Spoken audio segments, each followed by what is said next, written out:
Hello, नमस्ते and सत श्री अकाल। आप सुन रहे हैं आपका फेवरेट चैनल द मिक्स अड्डा।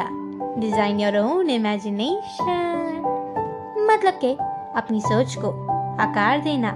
और इसी थीम से हम लेके आए हैं एक नई स्टोरी, एक नई पॉडकास्ट। इस बार की स्टोरी का नाम है माय नेबर टोटोरो। ये स्टोरी है दो बहनों के बारे में और एक क्रिएचर के बारे में जो कि दूसरी दुनिया से आया होता है। तो चलो शुरू करते हैं। स्टोरी का जो मेन कैरेक्टर है वो है मिया और सात्सुकी। ये दोनों बहनें अपने पापा के साथ अपने पुराने घर से नए घर में शिफ्ट हुए होते हैं, जो कि सिटी साइड में होता है, क्योंकि उनकी मम्मी हॉस्पिटलाइज्ड होती है, जिसके कारण वो हॉस्पिटल के पास ही एक घर लेने की सोचते हैं। जिस घर में वो शिफ्ट होते हैं बहुत ही डरावना होता है, जिन्हें वो दोनों हॉन्टेड हाउस बोलती हैं, क्योंकि वो बहुत टाइम से बंद होता है और उसमें उन्हें हाउस स्पिरिट दिखते हैं, जो कि बहुत काले काले से छोटे से एक क्रिएचर्स होते हैं। उनके पास वाली नेबर दादी ने बताया था कि हाउस क्रिएचर उन घरों में दिखाई देते हैं जिन घरों में कोई भी नहीं रहता और बहुत टाइम से वो घर बंद रहते हैं। अगर उस घर में अगर चिल्लाने की और हंसने की आवाज़ आएगी तो वो हाउस स्पिरिट अपने आप वहाँ से चले जाएंगे। इस कारण वो दोनों बहनें घर में अगर अकेली होती तो ज़्यादा हंसती, ताकि वो हाउस स्पिरिट वहाँ से चले जाए। उनके नेबर में एक लड़का रहता है, कांता, जो कि अपनी दादी के साथ वहाँ पे रहता है। वो उनकी सफाई में और घर के काम में बहुत हेल्प करते हैं। एक शाम जब उनके पापा और दोनों लड़कियां नहा रहे होते हैं, तभी उन्हें आसपास से थोड़ा डर लगने लगता है, जैसे वो स्पिरिट्स उनके आसपास हो। तभी उनके पापा उन दोनों बेटियों को गुदगुदी करने लगते हैं, ताकि वो जोर जोर से हंसने लगे, और वो सारे लोग जोर जोर से हंसने लग जाते हैं। तो जो भी स्पिरिट्स आसपास होते हैं वो डर के मारे वहां से भाग जाते हैं और वो दोनों फिर सो जाते हैं। जब सात्सुकी स्कूल जाती है तो मेई को अपने पापा के साथ घर पे रहना पड़ता है, जिसके कारण वो बहुत बोर हो जाती है, क्योंकि उसके पापा हमेशा काम में लगे रहते हैं। एक शाम उसके पापा जब काम कर रहे होते हैं तो अपने गार्डन में खेलने जाती है। तभी वो उन हाउस स्पिरिट्स को देखती है, जो कि उसके घर से बाहर निकल रहे होते हैं।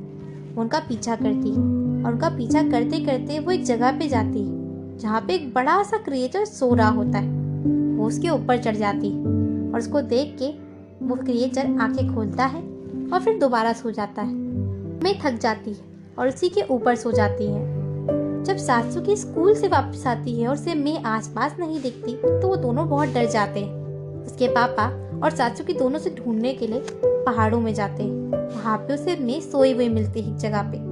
उसे जगाने के बाद उसे पूछते हैं कि तुम यहाँ पे क्यों सो रही थी, तो बताती है कि उसे वहाँ पे एक क्रिएचर मिला जिसका नाम उसने तोतोरो रखा है। मगर उसके पापा और सात्सुकी उसकी बातों पर बिल्कुल भरोसा नहीं करते और पापा मजाक मजाक में उसे ये बोलते हैं कि शायद तोतोरो को तुम पसंद आ गई और तोतोरो सिर्फ उन्हीं से मिलता है जिन्हें वो पसंद करता है। इसे सुन के वो दोनों हंसने लग जाती है। अगले दिन मेकी और सात्सुकी के पापा को ऑफिस में काम से जाना पड़ता है और सात्सुकी अपने स्कूल चली जाती है, मेई को पड़ोस वाली दादी के घर छोड़ के। मगर उसका वहाँ पे मन नहीं लगता, इसीलिए वो रोती रोती सात्सुकी के स्कूल पहुँच जाती है। उस दिन वो सात्सुकी के साथ उसकी क्लास में पढ़ती है, जिस दिन उसे बहुत मजा आता है। आते वक्त बारिश होने लगती है, जिस कारण वो बारिश से बचने के लिए एक शेड में खड़े हो जाते हैं। सामने से कांता अपने अम्ब्रेला के नीचे जा रहा होता है, मगर उन दोनों को बारिश में भीगता हुआ देख के वो उस अम्ब्रेला को उस शेड के नीचे रखता है और वहां से बिना कुछ बोले बारिश में भीगता भीगता अपने घर भाग जाता है। जिसे देख के वो दोनों बहनें उस अम्ब्रेला का यूज करते हैं और घर चले जाते हैं। जब वो घर जाते हैं तो वो देखते हैं कि उनके पापा अपना अम्ब्रेला ले जाना तो भूल चुके हैं, जिसके कारण वो दोनों डिसाइड करती हैं कि वो अपने पापा को बस स्टॉप पे लेने जाएंगी। बस स्टॉप पे खड़े खड़े मेई को नींद आ जाती है, तो सात्सुकी उसे अपने कंधे पे ले लेती है और बारिश में अपने पापा का इंतजार करती है। जब वो छाता हटा के साइड में देखती है तो जैसा क्रिएचर मैंने बताया था वो वैसा ही था, इसलिए वो समझ गई कि ये तोतोरो है और मैं झूठ नहीं बोल रही थी। तोतोरो बारिश में खड़ा हुआ था, उसके सर के ऊपर एक पत्ता था जिसे उसने बारिश में खुद को भीगने से बचाने के लिए अपने सर के ऊपर रखा होता है। जिसे देख के सात्सुकी अपना छाता उसे दे देती है। जब बारिश की एक एक बूंद छाते के ऊपर गिर रही थी तो उस आवाज को सुन के तोतोरो बहुत खुश होता। धीरे धीरे वो आवाज बढ़ाने के लिए वो वहां पे कूदने लगा, जिसके कारण पेड़ के ऊपर का सारा पानी उन दोनों के ऊपर गिर जाता और इतने में ही तोतरो की बस वहाँ पे खड़ी हो जाती है, जो कि एक कैट बस थी। तोतरो उसमें चढ़ जाता है और उस छाते के लिए सात्सुकी को और मी को गिफ्ट देके जाता है। इतने में ही अगली वाली बस उसके पापा की होती, जिसमें उनके पापा उतरते हैं और वो दोनों डर के मारे उन्हें जोर से गले लगा लेते हैं। जब वो घर जाते हैं तो वो देखते हैं कि तोतरो ने उन्हें कुछ बीज दिए होते हैं, जिन्हें देख के वो दोनों बहुत खुश होते हैं। जब वो गार्डन में उन्हें उगाने जाते हैं तो वो रोज़ उनकी बहुत केयर करते हैं। कभी मैं पूरे पूरे दिन उन बीजों के पास उस जगह बैठी रहती और इंतज़ार करती कि वो बीज कब बड़े होंगे। धीरे धीरे समय बीतता गया। एक शाम जब वो दोनों सो रही थी तो गार्डन में देखती हैं कि तोतरो और उसके कुछ फ्रेंड्स, जिसे मी ने पहली बार देखा था, वो उन बीजों के पास जहाँ पे वो बीज उगाए हैं वो उस जगह के पास डांस कर रहे होते हैं, जिन्हें देख के सात्सुकी और मी उन तीनों के साथ डांस करने लगते हैं। अभी वो बीज धीरे धीरे बहुत बड़े पेड़ में बदल जाते हैं और वहाँ पे वो दोनों बहुत खुश होते हैं। वो सारे लोग डांस करने लगते हैं। तभी तोतरो जंप मारने के लिए और पेड़ के ऊपर चढ़ने के लिए रेडी हो रहा था। इतने में ही उसके दोनों फ्रेंड्स उसके ऊपर कूद जाते हैं। उन्हें देख के मी और सात्सुकी भी उसके ऊपर कूद जाते हैं और वो सारे लोग पेड़ों के ऊपर जंप करते हैं तोतरो के ऊपर खड़े होके, और वो पूरे शहर को एक पेड़ के कोने के ऊपर बैठ के देखते हैं तोतरो के साथ। जब वो दोनों सुबह उठती हैं तो वो देखती हैं कि उन बीजों में से अब पौधे निकल चुके थे, जिन्हें देख के वो दोनों बहुत खुश होती हैं। अगले दिन मिया और सात्सुकी के पापा को दोबारा ऑफिस जाना होता है, जिसके कारण सात्सुकी अपने स्कूल चली जाती है और मिया को पड़ोस वाली दादी के यहाँ छोड़ देती है, जहाँ पे वो पड़ोस वाली दादी को कहती है कि हम अपनी मम्मी के लिए फ्रेश सब्जी लेके जाएंगे ताकि वो जल्दी ठीक हो जाए। जब सात्सुकी घर जाती है तो उसे पता चलता है कि उसकी मम्मी की तबीयत बिगड़ चुकी है और हॉस्पिटल में उनकी तबीयत और खराब हो गई है, जिसे सुन के वो अपने पापा को कॉल करने के लिए पड़ोसियों के घर पे जाके फोन मांगती है। मगर रास्ते में मिया जिद करने लगती है कि उसे भी जाना है, जिस बात को सुन के वो उसे डांट देती और मिया गुस्से में कहीं चली जाती। सात्सुकी अपने पापा को ये बात बताती और उसके पापा बोलते हैं कि मैं अभी जाऊंगा अब तुम्हारी मम्मी को देखने, तुम दोनों फिक्र मत करना।